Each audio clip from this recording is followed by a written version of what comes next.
Breaking news: Russia is emerging victorious in Ukraine, even according to Putin's bitter enemies.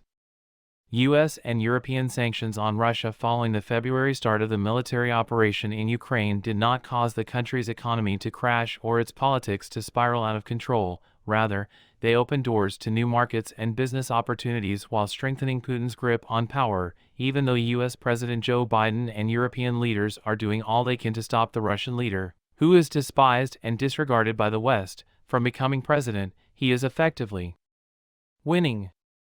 Liberal democracies see him as a formidable opponent. Putin is prevailing in two arenas: Russia, where he will likely be re-elected with confidence in March, and Ukraine, where a military defeat is looming. Some Russians who are utterly opposed to Putin's ruling elite have begun to echo the mantra of Kremlin-aligned politicians, experts, and media, which has been slammed as Kremlin propaganda in the West. The war of sanctions against Russia has failed to live up to the expectations of exiled officials, politicians, and businessmen who are all embroiled in their own internal conflicts with the Russian government. Disgraced Russian businessman Yevgeny Chichvarkin recently granted an interview to the YouTube channel Living Nail, illustrating a new and striking trend. A former leader in Russia's cellular services market, Yevgeny Chichvarkin now resides in London. His company, Euroset, was shut down following a fraud case against its founder. Even Chichvarkin, who hid out in London after evading capture, was formally labeled a foreign agent in Russia. He had been vocal in his criticism of Vladimir Putin and Russia's political and economic model in interviews given from London long before the conflict in Ukraine broke out, in stark contrast to his earlier remarks. Chichvarkin recently made an astonishingly candid statement in which he publicly demanded that Western leaders admit defeat in the confrontation with President Putin and charged that Western leaders had done everything in their power to ensure that Putin would win. Take a look at Russia today.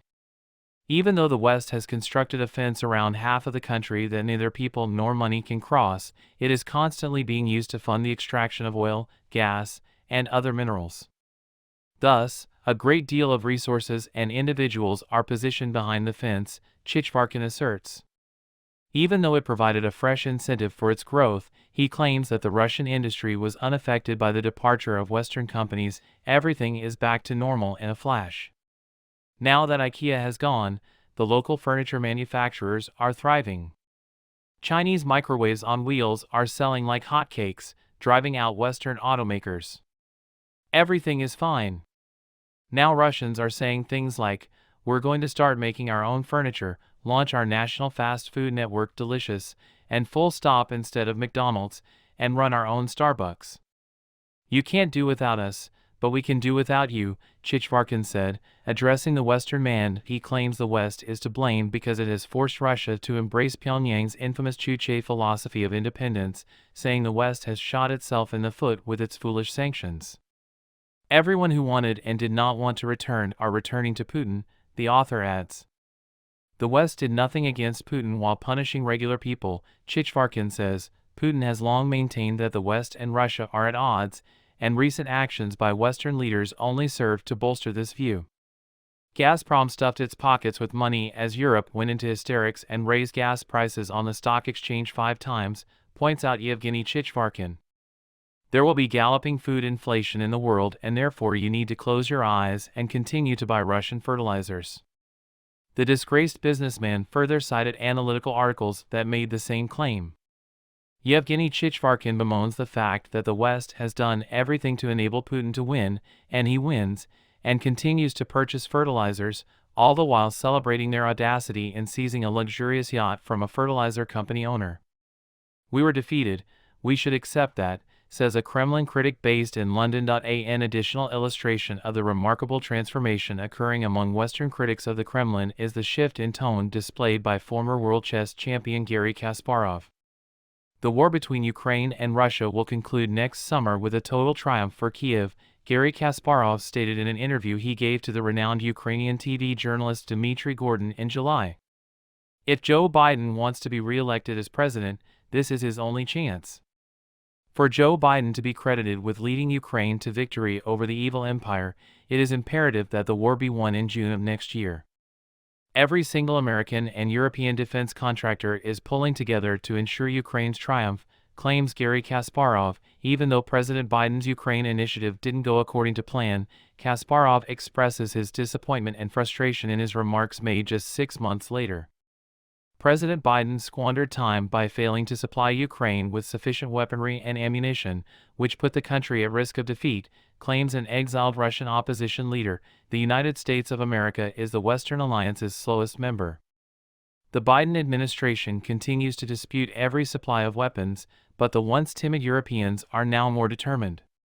Garry Kasparov bemoans the fact that reports of covert meetings between Russian officials and current and former American officials cast doubt on NATO's ability to stand united and deter Vladimir Putin's terrorist regime. Garry Kasparov, who is despised in Russia for wanting his own country to lose, may face a new and terrifying reality, losing to Ukraine, with the introduction of the sinister Christopher Dunch, a man you certainly wouldn't want near a scalpel. In 2018, Wondery debuted their true crime podcast Dr. Death, an anthology series recounting horrific tales of medical malpractice cases. The third season focuses on the life of Dr. Paolo Macchiarini, a so-called miracle surgeon who went to jail for his deceitful practices and the deaths of dozens of patients. Season 1 of Peacock's Dr. Death series dramatized Dunch's case, and now Season 2 will do the same for Macchiarini, with the release date set for later this month. Netflix viewers are occupied for the time being with the disturbing details of Macchiarini's case in the new documentary Bad Surgeon, Love Under the Knife. Macchiarini was a con artist in both his medical practice and his romantic relationships. Surgeon with a bad temper, has Benita Alexander disappeared? When it comes to the patients who lost their lives due to Dr. Paolo Macchiarini's negligence, ex-fiancée Benita Alexander is still fighting for justice. Her advocacy work for women who have survived fraud is supported by her role as CEO of Baraka Productions, which she established, and her role as executive producer for ID's Crimes Gone Viral. Empower strong and brave women to not be shamed into silence by exposing love cons and frauds. That's the purported mission of Alexander's podcast, Benita and the Barricas. The New York-based investigative producer and journalist is reportedly no longer married to her 2012 husband, Edson Ricardo. She now resides there. In Bad Surgeon, Love Under the Knife, an episode available on Netflix, Alexander gives her side of the story, relating how she first met Macchiarini in 2013 while working on an NBC special called A Leap of Faith. Using synthetic scaffolds seeded with patients' own stem cells, the so-called miracle surgeon supposedly performed groundbreaking trachea transplants. The subject of the 2-hour documentary, Alexander was completely enchanted by Macchiarini, who proposed after a series of extravagant outings that included trips around the world, expensive dinners, and gifts. Some of his lofty assertions, though, were cause for alarm. Macchiarini informed Alexander and her family that he was unable to treat Princess Diana in time following the car accident. He went on to claim that he had worked as a personal surgeon for Obama and the Clintons, that the wedding would be officiated by the Pope, and that he was planning to invite Putin. Alexander started to question everything when a friend told him something that went against Macchiarini's claims.